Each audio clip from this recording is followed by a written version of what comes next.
नमस्कार विद्यार्थी मित्र हो, 29 मेच्या चालू घडामोडीमध्ये तुम्हा सर्वांचं स्वागत आहे। आज आपण पाहणार आहोत काय महत्त्वाच्या गोष्टी आहेत व त्यांचा तुमच्या परीक्षेमध्ये तुम्हाला काय फायदा होईल आपण थोडक्यात समजून घेणार आहोत। सर्वात पहिली महत्त्वाची न्यूज आहे ती आहे राष्ट्रीय शिक्षण संस्थांच्या राष्ट्रीय शैक्षणिक आराखड्याबद्दल, म्हणजे नॅशनल एज्युकेशनल करिक्युलम फ्रेमवर्क किंवा यालाच आपण दुसऱ्या भाषेमध्ये म्हणू शकतो ड्राफ्ट नॅशनल एज्युकेशन पॉलिसी, याबद्दल आपण पाहणार आहोत। तुमच्या माहितीसाठी एक छोटीशी महत्त्वाची गोष्ट सांगतो।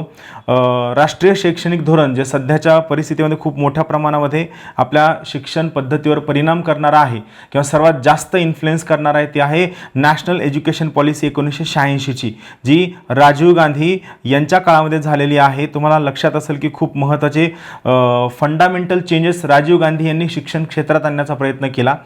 1986 नंतर या राष्ट्रीय शैक्षणिक धोरणामध्ये 1992ला बदल करण्यात आले व त्यानंतर आता जवळपास 30 वर्ष झालेले आहेत आणि आणखीनही आपण त्याच राष्ट्रीय शैक्षणिक धोरणावर चालत आहोत। तर यामुळं 31 मे 2019 साली ministry of human resource development, मानव विकास संसाधन मंत्रालयामार्फत ड्राफ्ट नॅशनल एज्युकेशन पॉलिसी ही सरकारला जमा करण्यात आलेली आहे, ज्यामध्ये खूप महत्त्वाचे बदल करण्यात आलेले आहेत।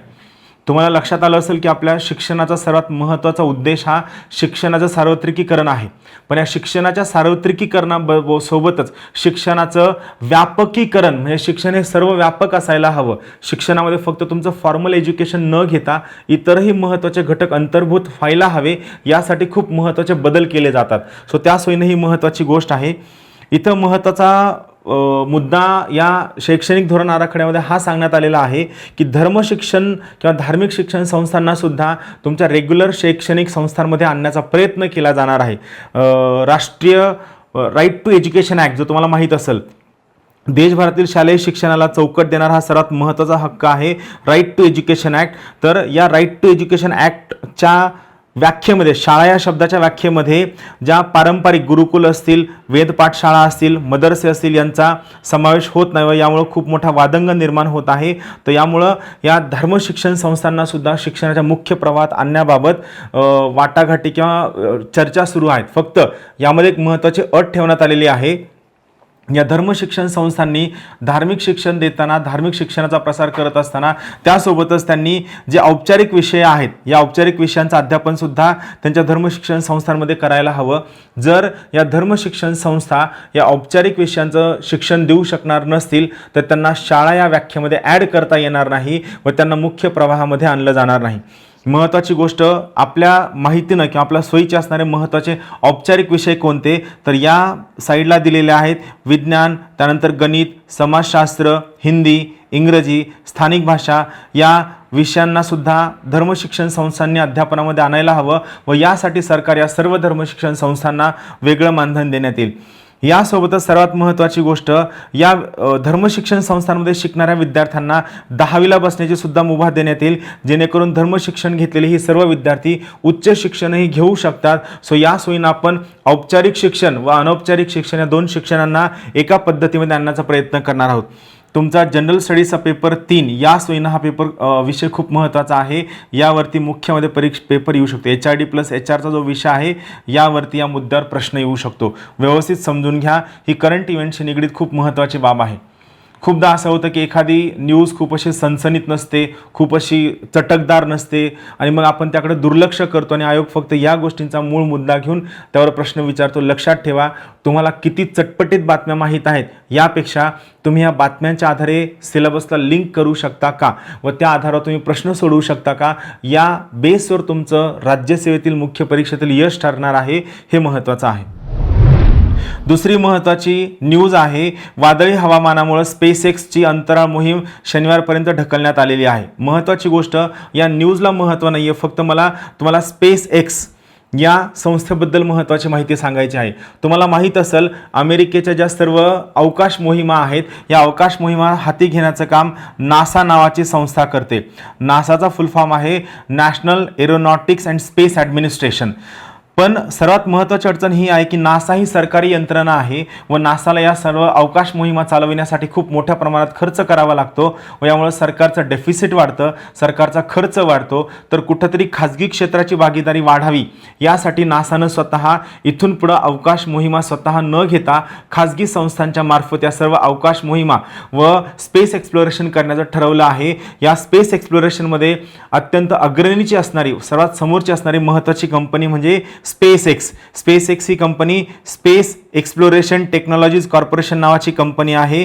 सर्वात महत्त्वाची गोष्ट, पृथ्वी व मंगळ या ग्रहामधलं जे अंतर आहे हे कमी खर्चामध्ये व सहजासहजी कमीत कमी वेळेमध्ये पार पाडावं यासाठी रिसर्चवर आधारित असणारी ही कंपनी आज अवकाश तंत्रज्ञानामधली सर्वात महत्त्वाची आघाडीची व अग्रगण्य कंपनी आहे. ही प्रायव्हेट म्हणजे खाजगी अमेरिकन एरोस्पेस मॅन्युफॅक्चरर कंपनी आहे. अंतराळ प्रवास करणं व यासोबतच त्यासाठी लागणारे सर्व स्पेस शटल क्रिएट करणं, बनविणं हे या कंपनीचं मुख्य काम आहे. या कंपनीची स्थापना 2002 साली एलॉन मस्क या बिलियनरच्या हस्ते झाली. हे महत्त्वाचं, एलॉन मस्क हे खूप आघाडीचं नाव आहे. तुम्हाला प्रत्येकाला, तुम्ही स्पर्धा परीक्षा करत असा किंवा स्पर्धा परीक्षा करत नसा, प्रत्येक भारतीय व्यक्तीला एलॉन मस्क हे नाव माहीत असावं, ज्यावरनं स्पेसबद्दल आपल्याला जास्त माहिती कळते.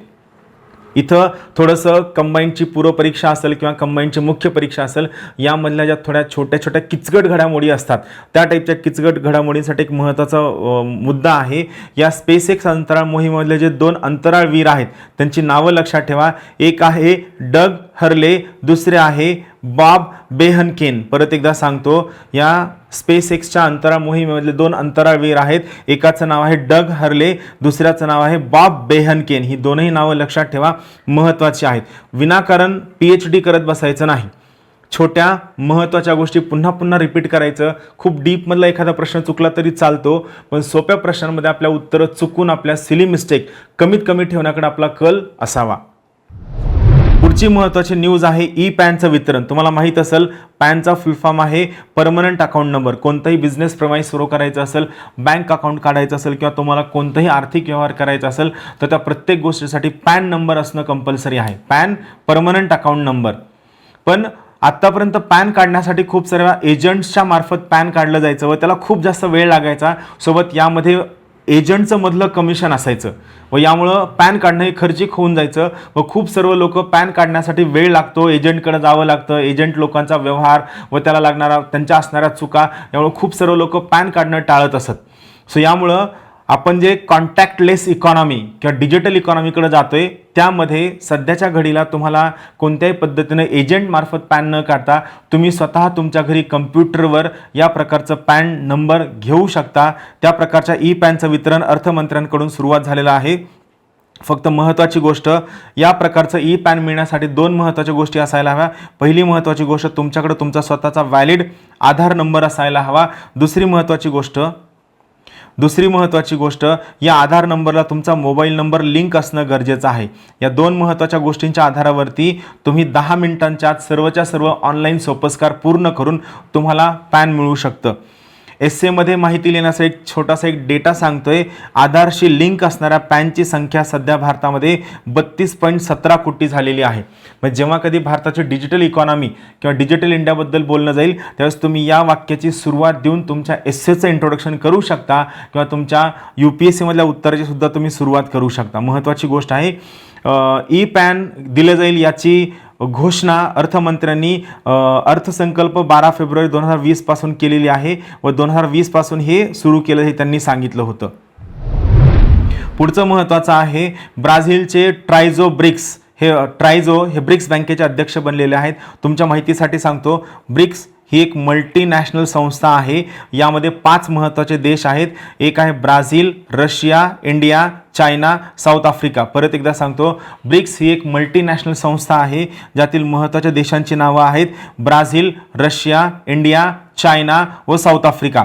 या ब्रिक्स यांनी ब्रिक्स डेव्हलपमेंट बँक या सर्व देशांमधील महत्त्वाच्या आर्थिक अडचणींना सामोरं जाण्यासाठी व सोबतच या सर्व देशांमधील आर्थिक सहकार वाढीस लावण्यासाठी एक महत्त्वाचं इकॉनॉमिक प्लॅटफॉर्म उभा केला होता, ज्याचं नाव होतं BRICS development bank. BRICS development बँकचं नंतर नाव चेंज करून न्यू डेव्हलपमेंट बँक ब्रिक्स करण्यात आलेलं आहे. म्हणजे सध्याच्या कंडिशनला याचं नाव NDB ब्रिक्स असं म्हणलं जातं. लक्षात ठेवा, न्यू डेव्हलपमेंट बँक ब्रिक्स हे नाव आहे. याच्या सर्वात सुरुवातीला जेव्हा 2014ला याची स्थापना झाली त्यावेळेस याचे अध्यक्ष कामत होते. सध्या यांचे अध्यक्ष बदललेले आहेत. या न्यू डेव्हलपमेंट बँक ब्रिक्सचं मुख्यालय शांघाय चायना इथं आहे. याची स्थापना 2014ला झाली. फोर्टालेझा हे जे ब्राझीलमधलं ठिकाण आहे या ठिकाणी याची स्थापना झालेली आहे. सर्वात महत्त्वाची गोष्ट, या न्यू डेव्हलपमेंट बँकेचे नवीन अध्यक्ष आहेत मार्कोस ट्रायझो. नाव लक्षात ठेवा, या न्यू डेव्हलपमेंट बँकेचे नवीन अध्यक्ष आहेत मार्कोस ट्रायझो व याचे उपाध्यक्ष आहेत अनिल किशोर जे स्टेट बँक ऑफ इंडियाचे आहेत. लक्षात ठेवा, मार्कोस ट्रायझो हे न्यू डेव्हलपमेंट बँकेचे अध्यक्ष आहेत, तर अनिल किशोर हे न्यू डेव्हलपमेंट बँकेचे उपाध्यक्ष आहेत. आणखीन एक महत्त्वाची गोष्ट मला तुम्हाला सांगायची आहे. खूपदा तुम्ही चालू घडामोडीची पुस्तकं वाचता आणि पुस्तक वाचताना तुमच्या लक्षात येतं की त्या न्यू डेव्हलपमेंट बँकेचे अध्यक्ष कोण आहेत, उपाध्यक्ष कोण आहेत, पहिले अध्यक्ष, दुसरे, तिसरे, चौथे, पहिले, दुसरे, तिसरे, चौथे, पाचवे उपाध्यक्ष. तुम्ही विचार करा, तुम्ही या प्रकारच्या जवळपास 1000 लोकांची नावं पाठ करता. तुम्ही ही 1000 लोकांची नावं पाठ करण्याच्या अगोदर तुम्ही हे कधीच बघत नाही की या प्रकारे किती लोकांच्या नावांवरती प्रश्न आलेला आहे. माझं मत असं आहे की 1 वर्षाआड या प्रकारच्या फक्त एका नावावरती प्रश्न येतो. मग मला सांगा, असं एक नाव लक्षात ठेवण्यासाठी तुम्ही 1000 नावं लक्षात ठेवणं किंवा त्यासाठी एवढा वेळ देणं अपेक्षित आहे का? ॲब्सोल्युटली नाही आहे.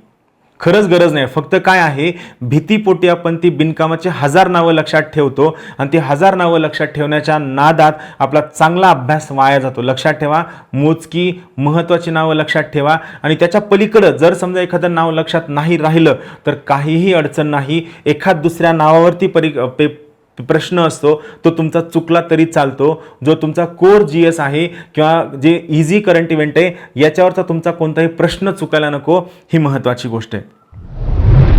पुढची महत्त्वाची न्यूज आहे, RBIच्या बॉन्डची योजना समाप्त झालेली आहे. RBI बॉन्डबद्दल मी तुम्हाला पुढं स्लाईडमध्ये थोडंफार लिहून दिलेलं आहे. त्याच्या अगोदर या बॉन्डबद्दल फक्त थोडक्यात सांगतो. ही योजना जानेवारी 2018 साली सुरू झालेली महत्त्वाची योजना आहे. ही 7 वर्ष मॅच्युरिटी पिरियड म्हणजे मुदत कालावधी असणारी गुंतवणूक आहे. लक्षात ठेवा, बॉन्ड्स हे दीर्घकाल गुंतवणुकीचं साधन आहे. परत एकदा सांगतो, बॉन्ड, कोणताही बॉन्ड हे दीर्घकालीन लॉंग टर्म गुंतवणुकीचं साधन आहे. यावरती 7.75% व्याज दिलं जायचं. हे व्याजाचा आकडा लक्षात ठेवायची गरज नाही. फक्त लक्षात ठेवा, मुदत कालावधी विचारला जाऊ शकतो. व याच्या अगोदर या सेम RBIची बॉन्डची जी 8% व्याजाची योजना होती ती जानेवारी 2018 मध्ये बंद झाली. आपण फक्त काय करूया, बॉन्ड हा नेमकं काय आहे. तर सर्वात महत्त्वाची गोष्ट, बॉन्ड हे एक कर्जाचं साधन आहे. कर्जाचं साधन म्हणजे काय, सिंपल गोष्ट आहे. तुम्हाला कुठंतरी गुंतवणूक करायची आणि मी व्यापारी आहे, मला कर्ज हवं आहे. मग मी काय करतो, सेबीनं अप्रूव्ह केलेल्या एका पेपरवरती लिहितो की असं असं महेश शिंदे ज्ञानदीप अकॅडमीच्या बेसिसवरती तुमच्याकडनं 100 रुपयांचं कर्ज घेतोय व याच्या रिटर्नमध्ये मी तुम्हाला दर महिन्याला, दर 6 महिन्याला किंवा दर वर्षाला एवढं व्याज देईल व 7 वर्षानंतर मी तुमची मुद्दल अमाऊंट परत करेल. याला आपण बॉन्ड म्हणतो. महत्त्वाची गोष्ट, बॉन्ड हे कर्जाचं साधन आहे. दुसरी महत्त्वाची गोष्ट आहे, लॉंग टर्म कर्जाचं साधन आहे ज्याचा मॅच्युरिटी पिरियड 1 वर्षापेक्षा जास्त असतो. तिसरी महत्त्वाची गोष्ट, बॉन्ड इश्यू करताना त्या बॉन्ड इश्यू करणाऱ्या कंपनीला त्या बॉन्डच्या आधारावरती काहीतरी कोलॅटरल सिक्युरिटी किंवा काहीतरी गहाण ठेवावं लागतं. विदाऊट कोलॅटरल तुम्ही बॉन्ड इश्यू करू शकत नाही. तो त्या बॉन्डला मार्केटमध्ये काहीही व्हॅल्यू नसतं. जसं हे सर्व खाजगी कंपन्यांचे बॉन्ड असतात त्याच प्रकारचे सरकारी कंपन्यांचे सुद्धा बॉन्ड असतात ज्यांना आपण गव्हर्नमेंट सिक्युरिटीज असं म्हणतो. लक्षात ठेवा, गव्हर्नमेंट सिक्युरिटीज हे गुंतवणुकीचं सर्वात सुरक्षित साधन आहे व गव्हर्नमेंट सिक्युरिटीजच्या मार्केटला आपण गिल्ट एज्ड मार्केटसुद्धा म्हणतो. लक्षात ठेवा, हा शब्द महत्त्वाचा आहे, गिल्ट एज्ड मार्केट. सरकारी रोख्यांच्या गव्हर्नमेंट सिक्युरिटीजच्या मार्केटला आपण गिल्ट एज्ड मार्केट असं म्हणतो, जे गुंतवणुकीचं सर्वात सुरक्षित साधन आहे. लक्षात ठेवा. पुढची महत्त्वाची न्यूज आहे, ॲग्रिकल्चर सेक्टरमध्ये सुद्धा आता मायक्रो स्मॉल मिडियम एंटरप्राइजची संकल्पना केंद्र सरकार राबवणार आहे. तुम्हाला माहीत असेल, नवीन डेफिनेशन आलेली आहे मायक्रो स्मॉल मिडियम एंटरप्राइजची. तर मॅन्युफॅक्चरिंग सेक्टर आणि सर्व्हिस सेक्टर या 2 सेक्टरमध्ये मायक्रो स्मॉल मिडियम एंटरप्राइजेस असतात. पण नितीन गडकरी जे केंद्रीय भूपृष्ठ वाहतूक तसेच सूक्ष्म लघु मध्यम उद्योग मंत्री आहेत, यांनी ॲग्रिकल्चर सेक्टरमध्ये सुद्धा मायक्रो स्मॉल मिडियम एंटरप्राइज असावं व त्या सोयीनं सरकार प्रयत्न करत आहे हे त्यांनी सांगितलेलं आहे. यामध्ये ॲग्रो MSME नावाची नवीन संकल्पना त्यांनी सादर केली. ग्रामपंचायत क्षेत्र वन व कृषी उत्पन्नाच्या प्रक्रियेवर असंकल्पित हा आधार असणार आहे, ज्यामध्ये खास करून रुरल इकॉनॉमी व फॉरेस्ट इकॉनॉमी याला स्ट्रेंथन करण्याकडे जास्तीत जास्त भर दिला जाणार आहे. ही सर्वात महत्त्वाची गोष्ट आहे. यामागचा उद्देश हा आहे की जवळपास मुंबई दिल्लीच्या दरम्यान 1,00,000 कोटी रुपयाच्या खर्चामध्ये महामार्ग तयार केला जाणार आहे व या महामार्गाच्या बाजूला जे स्मार्ट गावं उभी राहतील, या स्मार्ट गावांमध्ये या प्रकारचा ॲग्रो मायक्रो स्मॉल मीडियम एंटरप्राइजचा प्रकल्प दीर्घकालीन फायद्याच्या सोयीनं राबविण्याचा प्रयत्न केला जाणार आहे.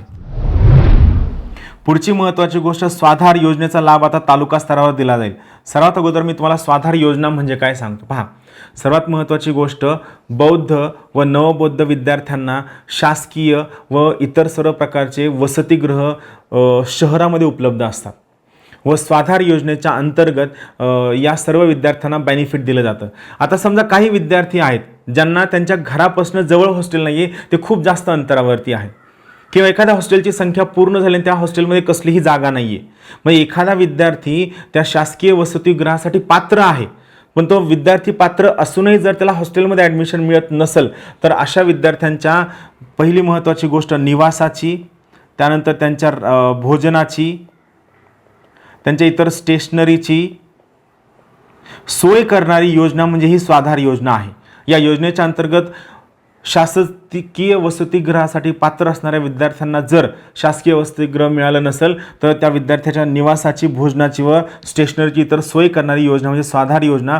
महत्त्वाची गोष्ट, पहिला महत्त्वाचा मुद्दा, ही योजना 11वीचे शिक्षण व त्याच्या पुढील शिक्षण घेणाऱ्या विद्यार्थ्यांसाठी योजना असेल.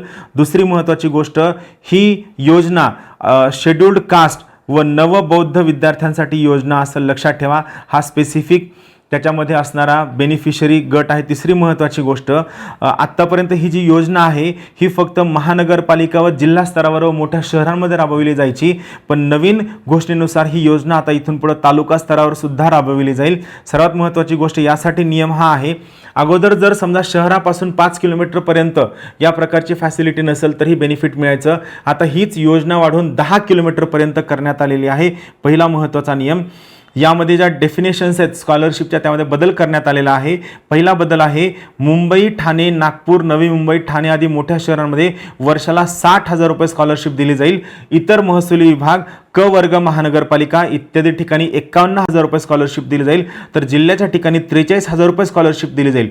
आतापर्यंत या तीनही गटांना स्कॉलरशिप मिळत होते, फक्त यामध्ये चौथा गट ॲड झालेला तो म्हणजे तालुका स्तरावर. इथून पुढे तालुका स्तरावर सुद्धा स्वाधार योजनेच्या अंतर्गत ज्या पात्र विद्यार्थ्यांना शासकीय वसतिगृहाची जागा मिळालेली नाही आहे, त्यांना त्यांच्या निवासाची, राहण्याची, भोजनाची व स्टेशनरीची सुविधा करण्यासाठी या प्रकारची स्कॉलरशिप प्रोव्हाइड केली जाईल. पुढची महत्त्वाची न्यूज आहे, तसं पाहायला गेलं ही न्यूज खूप जास्त महत्त्वाची नाही आहे, फक्त कोरोना खूप दिवस झालं चर्चेमध्ये आहे, त्यामुळे एक महत्त्वाची न्यूज आहे. पुण्यामध्ये असणाऱ्या सेरम इन्स्टिट्यूट ऑफ इंडियाने स्वतःचा जेक रिपब्लिकमधला जो प्लांट आहे हा नोवावॅक्स या कंपनीला विकला. या कंपनीबद्दल प्रश्न विचारला जाऊ शकतो. नोवावॅक्स नावाच्या कंपनीला सेरम इन्स्टिट्यूट ऑफ इंडियानं स्वतःच्या जेक रिपब्लिकमधला प्लांट विकला आहे. लक्षात ठेवा, झेक रिपब्लिकमधल्या या प्लांटमध्ये पोलिओ लसीचं उत्पादन होत असे. सध्या ते उत्पादन इतर प्लांटमधून भागविलं जातं, त्यामुळे त्यांना हा प्लांट नोवावॅक्स या कंपनीला विकलेला आहे. पुढची परत एक महत्त्वाची न्यूज आहे, ही रोज न्यूज येते टोळधाडीबद्दल. याबद्दल खूप जास्त रिसर्च करण्याची गरज नाही आहे. फक्त जो तुमचा जनरल स्टडीज पेपर 4चा मुद्दा आहे, आपत्ती व्यवस्थापन, किंवा जर तुम्हाला आपत्ती व्यवस्थापनाबद्दल जर निबंध आला तर या आपत्ती व्यवस्थापनाच्या निबंधाबद्दल तुम्हाला प्रश्न विचारल्यानंतर तुम्ही हा जो मुद्दा आहे महाराष्ट्रासहित 5 राज्यांमध्ये टोळधाड, या मुद्द्यानं तुम्ही तुमच्या हिस्सेचं इंट्रोडक्शन करू शकता की नैसर्गिक आपत्ती किती मोठ्या प्रमाणामध्ये संकट आणू शकते, जे आपल्या इमॅजिनेशनच्या पलीकडे आहे. यासोबतच तुम्ही या नैसर्गिक आपत्तीला हवामान बदलाच्या परिणामासोबत सुद्धा लिंक करू शकता. ज्याचा सगळ्यात महत्त्वाचा फायदा तुमच्या एसएचं इंट्रोडक्शन हे करंट इव्हेंट बेस्ड असेल आणि त्याला खूप चांगल्या प्रमाणामध्ये रिलेव्हन्स असेल, सो हे लक्षात ठेवा. पुढची महत्त्वाची न्यूज आहे, हे तुम्हाला परमनंटली लक्षात ठेवायचं, तुमच्या सगळ्या परीक्षांमध्ये कोरोनावरती प्रश्न विचारला जाऊ शकतो. दिव्य मराठीमधली ही न्यूज आहे, न चुकता वाचा. कोरोना महामारीचे 54 मोठे परिणाम जे खूप सगळ्या क्षेत्रांवरती होणार आहेत. हे सर्वच्या सर्व क्षेत्र तुम्हाला चांगले वाचायचे, त्यावर तुम्हाला चांगला डेटा तयार करून ठेवायचा आहे. विनाकारण फॅक्च्युअल डेटा करण्यापेक्षा तुम्ही या कोरोनावरती ॲनालिटिकल डेटा, जो तुम्हाला इंटरव्ह्यूमध्ये सुद्धा विचारला जाऊ शकतो, या प्रकारचा ॲनालिटिकल डेटा तुम्ही चांगला तयार करून ठेवणं गरजेचं आहे. हे आर्टिकल न चुकता वाचा. याच्यावरती इंटरव्ह्यू सोबत UPSC मराठीमधनं तयारी करणारे विद्यार्थी यांना खूप चांगलं महत्त्वाची उत्तरं मिळू शकतात. त्यानंतरचं पुढचं महत्त्वाचं न्यूज आहे ती आहे, चीनने 27 दिवसांमध्ये मोजली माउंट एव्हरेस्टची उंची, जी 4 मीटरने कमी भरलेली आहे. जास्त महत्त्वाचं काय लक्षात ठेवायची की फक्त काय लक्षात ठेवा, सध्याच्या कंडिशनला चीननं त्या ठिकाणी या टाईपचा प्रश्न जो असतो तो एकदम वेगळ्या टाईपचा, तलाठी भरती असेल, कंबाईनची प्रिलिम्स असेल, या टाईपच्या परीक्षांमध्ये विचारला जातो. किती दिवसात मोजली, त्यानंतर ती किती मीटरने कमी भरली, या टाईपचे प्रश्न विचारले जाऊ शकतात. हे फक्त लक्षात ठेवा. Thank you very much.